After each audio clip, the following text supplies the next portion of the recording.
Fala aí, pessoal.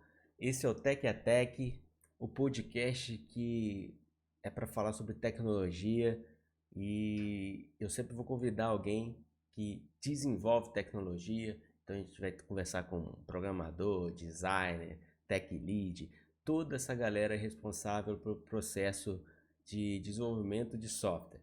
Essa galera que vai chegar aqui no Tech a Tech e trocar uma ideia.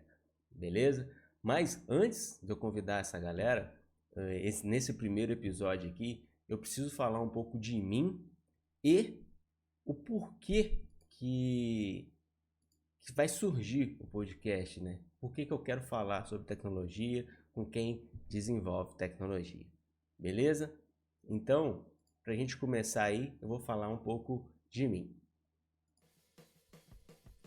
Meu nome é Rafael, eu tenho 30 e poucos anos, sou de Itaperuna, interior do Rio de Janeiro, e sou formado em Ciência da Computação, fiz mestrado em Engenharia de Produção e hoje eu trabalho com desenvolvimento Android, beleza?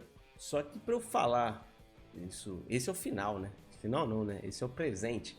Mas eu preciso voltar lá atrás, lá em 2005, quando eu terminei o ensino médio e tive que escolher, né, a profissão que eu ia seguir teoricamente pelo resto da vida. Eu acho que esse é um momento de decisão muito difícil. Todo mundo que fez faculdade, todo mundo não, ou quase todo mundo passou por isso, que era o momento de escolher qual curso que ia fazer, né, durante 5, 6 anos, sei lá. E para mim não foi diferente. E eu não tinha a mínima ideia do que fazer. Meus irmãos escolheram um humanas, outros biológicas, e eu tinha certeza que eu não queria aquilo, só que eu também não sabia o que eu queria fazer. E aí eu escolhi o seguinte, a forma que eu escolhi foi dessa forma. Eu vou listar o que eu não quero fazer, porque eu listando o que eu não quero fazer, eu vou conseguir achar algo. Beleza. E aí eu comecei a listar ali os pré-requisitos, né, do que eu não queria. E a primeira coisa foi ter que lidar com gente. E essa parte é até engraçada, porque lá na frente vocês vão falar, porra, o cara não queria lidar com gente e hoje o que ele mais faz é lidar com gente. Mas lá em 2005, na minha cabeça, lidar com gente era algo absurdo, não era algo que eu queria fazer. Eu achei isso aí, muita gente entende essa escolha. Depois eu listei que eu não queria fazer humanas, não tinha aptidão nenhuma, não tem nenhum curso de humanas que eu gostaria de cursar, então eu já eliminei tudo ali. Depois eu eliminei as biológicas, falei, cara, você tem sangue, eu não quero. Se eu tiver que prestar socorro, primeiro socorro aqui a alguém, eu vou desmaiar aqui para não ter que fazer nada, porque eu não sei o que fazer. Beleza, no final desse filtro, sobraram 3 profissões: engenharia de petróleo, engenharia de produção e ciências da computação. Engenharia de petróleo e engenharia de produção tinha química, então eu já eliminei também. Falei, cara, sobrou ciência da computação, eu não tenho a mínima ideia do que isso faz, vou ver lá no guia do estudante o que é esse curso e é esse que eu vou fazer. E eu vi lá que era desenvolvimento de software e tal, falei, mano, é isso que eu quero, vou criar jogos e vou ser feliz aí durante minha vida toda e durante a graduação desenvolvendo jogos. Beleza, escolhido o curso, eu tinha que escolher para onde que eu ia. E aí aconteceu algo muito azarado da minha parte. Eu escolhi ir para Ouro Preto, o FOP, né, Universidade Federal de Ouro Preto, e falei, cara, é para lá que eu vou, é o lugar que eu quero estudar.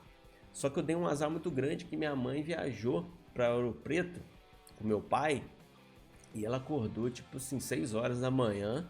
Quando ela abriu a janela assim, tinha uma menina descendo, uma sacola de pão na mão e com a blusa levantada, gritando assim e tal. Minha mãe olhou aquele negócio louco. Quando ela chegou em Itaperuna, aí eu falei, mãe, vou fazer ciência da computação em Ouro Preto. Ela falou assim, ah, você não vai não. Você pode fazer ciência da computação onde você quiser, menos em Ouro Preto. Eu falei, mas que isso, mãe, por quê? Que preconceito é esse? Ela falou, não, acabei de ver uma menina descendo sem blusa, aqueles morros lá, né? Eu falei, ué, mas é pra isso mesmo que eu quero ir pra lá, né? Mas não colou não, e aí eu escolhi outro lugar, que é Campos dos Goytacazes. Eu fui fazer ciência da computação na Universidade Estadual do Norte Fluminense, que é o lugar que eu fiz mestrado também. Eu não sei se eu amo ou se eu odeio, mas tá marcado na minha vida aí esse lugar. E foi lá que eu vivi a síndrome do impostor pela primeira vez. É, Na tecnologia a gente fala muito sobre síndrome do impostor, mas eu vivi isso na faculdade. Porque quando eu cheguei lá, poxa, tinha uma galera que já programava. O pessoal que veio do IF já programava e eu não sabia nada. Eu falei, mano, o que eu tô fazendo aqui? Uma galera sabia inglês, eu não sabia nada de inglês. Tinha um russo na minha sala. O cara era mais novo que eu e ele falava russo, inglês e português fluente. Eu falei, mano, o que eu tô fazendo aqui, cara? Eu fiquei ali 3 anos, no mínimo, assim, sem saber o que eu tava fazendo, no piloto automático.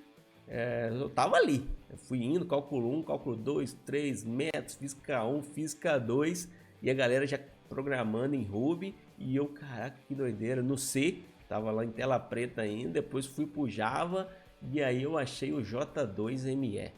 E assim, esse cara aqui foi o divisor de águas da minha vida, porque foi quando eu criei algo, eu falei assim, caraca, que legal. E eu tinha um Nokia, e eu podia mostrar meus amigos, assim, cara, olha o que eu fiz, tudo um pouco legal. E ali eu falei assim, cara, é isso que eu quero pra minha vida. Eu quero criar aplicativo e quero mostrar para as pessoas o aplicativo que eu crio. E aí eu comecei a desenvolver, meu primeiro aplicativo foi um cálculo de MC. A galera de nutrição aí conhece essa parada, mas era bem simplesinho e era o que dava para fazer. Até que um dia um amigo passou, viu aquilo ali e falou assim, cara, você conhece o sistema operacional Android?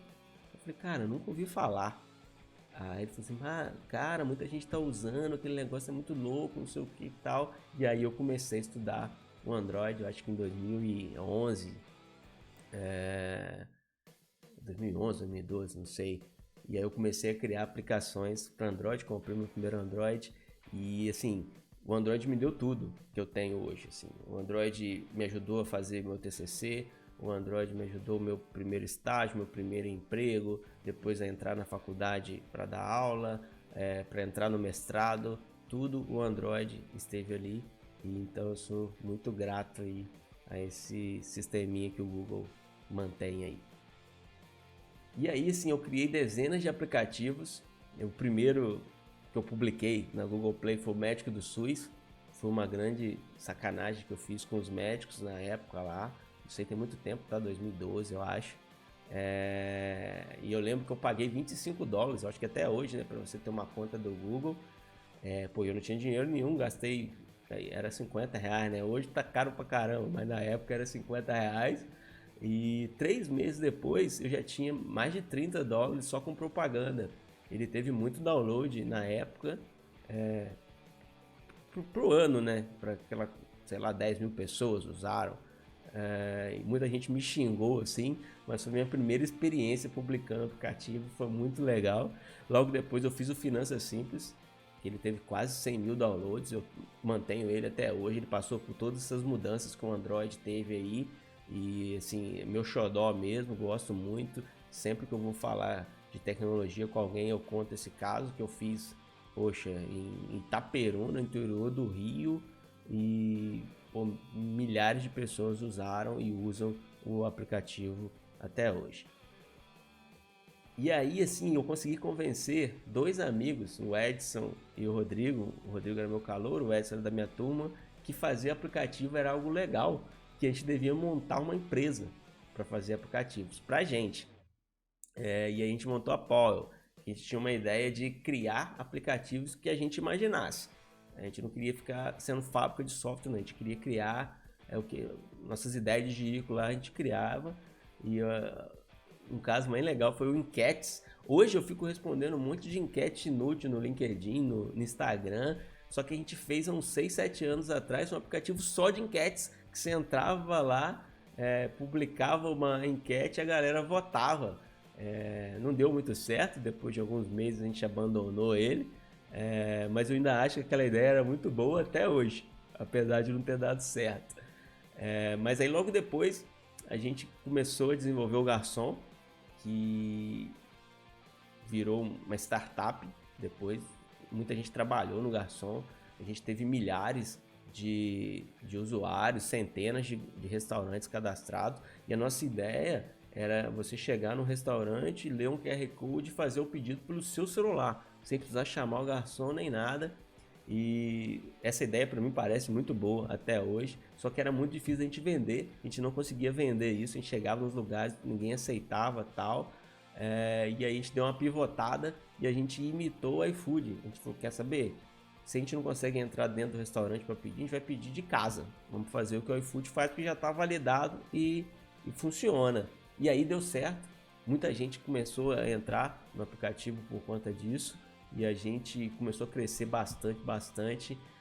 Aqui vocês conseguem ver, ó, que a gente ficou na camisa do Goitacás, que é um grande time de Campos, acho que é o maior time de Campos, o maior time acho que do interior também.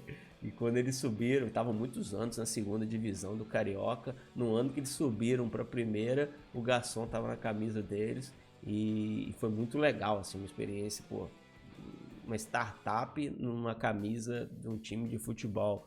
Então, e a gente saiu na Globo, na Record, em vários jornais da região. Claro que era desproporcional, porque você tinha um iFood na camisa do Flamengo, domingo na Globo, e a gente na camisa do Goitacás lutando aqui no interior. Aqui é uma foto de uma parte da equipe, numa entrevista que a gente deu para a Record, lá na UENF também. Então, assim, o garçom marcou a minha vida, do Rodrigo, do Rafael, do Flávio, de todo mundo que passou por ele ali. Foi marcante, assim, foi bem legal esse momento. E assim, eu nunca nem tinha mexido num Mac, né, nessa época, quando a gente lançou o Garçom. Só que quando as pessoas começaram a usar o aplicativo Android, aí a pressão falou, ó, tem que lançar para iOS também. E aí eu comecei a estudar Swift e hoje eu vejo o quanto isso é importante para mim. Eu consegui dominar o Android, dominar o iOS e essas duas linguagens aí, na época era Java, né? Hoje a gente programa em Kotlin, mas dominar o Kotlin e o Swift o poder que me dá no desenvolvimento de aplicativo. Então, se a gente demorou na época lá 8 meses para lançar o MVP do Garçom, quando eu peguei o Mac sem nunca ter mexido e o Swift nunca tinha visto, uns 2, 3 meses depois o Garçom estava na App Store também funcionando igual o Android funcionava. Depois durou mais uns 4 anos aí a startup, mas foi um momento bem legal também de aprender essas habilidades que foram exigidas no desenvolvimento do aplicativo.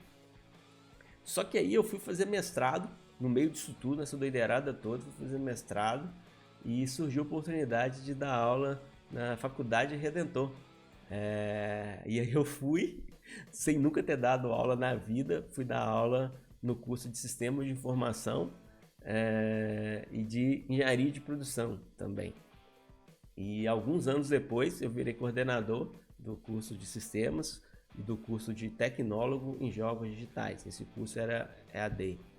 Foi muito louco esse momento também de virar coordenador. E aí, volta lá atrás, lembra que eu não queria lidar com gente? A partir daqui eu lidava com gente o dia inteiro. Eu lidava com professor, com aluno, com família de aluno, com diretor, com todo mundo. E aí eu falei, pô, quer saber? Até que é legal lidar com gente. Então, foi importante também. E, cara, aprendi muito durante esses anos de coordenador e professor eu sou até hoje. Só que aí, ano passado, eu falei assim, quer saber? Ano retrasado, eu vou sair da coordenação e eu quero programar durante o meu dia todo. E aí eu entrei na Envilha, entrei nas Casas Bahia, fiquei alguns meses lá como desenvolvedor Android. Depois fui para o C6, pela Envilha também, e fiquei mais alguns meses. E aí a Zup Innovation me achou e me trouxe para ser Dev iOS do Itaú. Então eu fiquei alguns meses como Dev iOS. E aí eu falei, você quer saber, cara, eu gosto mesmo do Android. E aí eu voltei para ser Dev Android no Itaú. E aí eu vivi a síndrome do impostor de novo, que eu falei assim, cara, eu lido com tanta gente boa, será que eu tô no lugar certo? Será que eu sou bom para estar trabalhando com essa galera? E aí eu falei assim, quer saber, eu acho que eu vou passar por isso durante toda a minha vida. Não tem jeito, sempre que eu chegar em algum lugar vai ter alguém muito bom que eu vou achar que eu não sou tão bom para estar ali. Então acho que serve de aviso aí para todo mundo que passa por isso, que eu acho que é normal. Vamos vivendo. E aí chega no Tech a Tech, que é o podcast que a gente vai fazer e vamos começar a convidar aí os nossos amigos da tecnologia. Por que criar um podcast para falar sobre tecnologia? Já tem um monte de gente falando de tecnologia em vários lugares e tal. E eu percebi o seguinte, quando eu dou aula, eu sempre trago alguém do mercado para falar, né, na sala de aula, porque é diferente, o aluno acha que o mercado de trabalho é de um jeito e o mercado de trabalho é de outro jeito, né? Na prática a teoria é outra, não tem aquele ditadozinho? Então eu tento trazer, e assim, toda vez que eu trago alguém, algum programador, tech lead, alguém para falar sobre a carreira, sempre tem uma história muito legal de superação ou de alguma sacada que ele teve. Eu falo, cara, que genial, eu aprendo muito, os alunos aprendem muito, quem tá falando aprende também. E eu pensei o seguinte, essas histórias não podem ficar só entre a gente, as pessoas precisam saber sobre isso. Então, a minha ideia é trazer e conversar do mesmo jeito que a gente faz na sala de aula e entender como que aquela pessoa saiu ali do zero para ser um programador, para ser um designer, para ser um tech lead, um Scrum Master, alguém que cuida do processo de desenvolvimento de software. Essa que é o principal motivo do Tech a Tech surgir. Outro motivo, e aí tem a ver comigo, eu tô sendo aquele cara chato da rodinha dos meus amigos, assim, aquele Zé Palestrinha, o cara que tudo que alguém fala, o cara quer, isso é isso, quer explicar, quer buscar a origem, quer discutir. Eu falei, não, peraí, não quero ser o chatão da turma, vamos achar um lugar que eu possa fazer isso sem incomodar ninguém. Eu acho que o podcast é um lugar legal para isso. Outro motivo, que tecnologia é o presente. Eu acho que o mercado nunca esteve tão aquecido e eu acredito que o Tech a Tech e a tecnologia também é o futuro. Então, eu acho que é muito legal a gente trocar uma ideia aí sobre tudo o que a gente já viveu e o que a gente acredita que a gente vai viver. Esse é o Tech a Tech, o podcast que vai falar sobre tecnologia com quem desenvolve, com quem trabalha no processo de desenvolvimento de software. Beleza, pessoal? Valeu, obrigado aí. Até a próxima. Tchau.